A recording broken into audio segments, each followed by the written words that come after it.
fourth chakra, Anahata chakra. It is also known as a heart chakra. It is situated the center of our chest. So ಇದೇನ್ represent ಮಾಡುತ್ತೆ ಅಂತಂದ್ರೆ unconditional love, joy, compassion, kindness, forgiveness and ಒಬ್ರನ್ನೊಬ್ರ ಅರ್ಥ ಮಾಡ್ಕೊಳ್ಳೋದು, ಒಬ್ರನ್ನೊಬ್ರನ್ನ ಹೇಗೆ ಪ್ರೀತಿಸೋದು ಅಂತ ಹೇಳಿ ಇದು ರೀಪ್ರೆಸೆಂಟ್ ಮಾಡುತ್ತೆ. ನಾವು ಒಂದು ಕಂಫರ್ಟೇಬಲ್ ಆದ ಯೋಗ ಪೊಸಿಷನ್ ದಲ್ಲಿ ಕೂತ್ಕೊಂಡು ನಮ್ಮ ಮೈಂಡ್ ಅನ್ನ ನಮ್ಮ ಸೆಂಟರ್ ಆಫ್ ಚೆಸ್ಟ್ ಮೇಲೆ ನಾವು ಫೋಕಸ್ ಮಾಡಬೇಕು.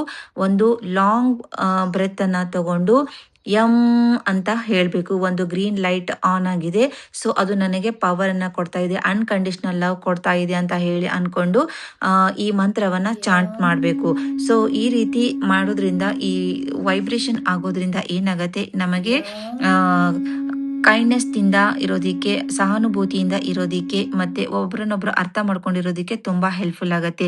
ಇದು usually green light, green colour ದಿಂದ ರೀಪ್ರೆಸೆಂಟ್ ಆಗುತ್ತೆ, ಯಾಕಂದ್ರೆ ಇದು ಒಂದು ಏರ್ ಎಲಿಮೆಂಟ್.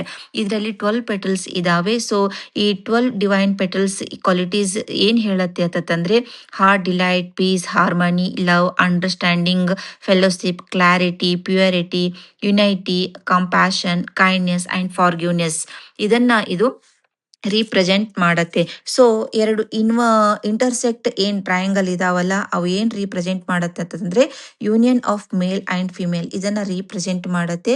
ಸೊ ಯೂಶ್ವಲಿ ಇದು ಯಾಕೆ ಹೆಲ್ಪ್ ಆಗತ್ತೆ ಅಂತಂದ್ರೆ ಒಬ್ರನ್ನೊಬ್ರನ್ನ ಅರ್ಥ ಮಾಡ್ಕೊಂಡು ಅನ್ಕಂಡೀಷನಲ್ ಲವ್ ಅನ್ನ ರೀಪ್ರೆಸೆಂಟ್ ಮಾಡತ್ತೆ, ಸಹಾನುಭೂತಿಯಿಂದ ಇರೋದಕ್ಕೆ, ಮತ್ತೆ ಕೈಂಡ್ನೆಸ್, ಫಾರ್ಗಿವ್ನೆಸ್ ಅನ್ನ ರೀಪ್ರೆಸೆಂಟ್ ಮಾಡತ್ತೆ. Thank you.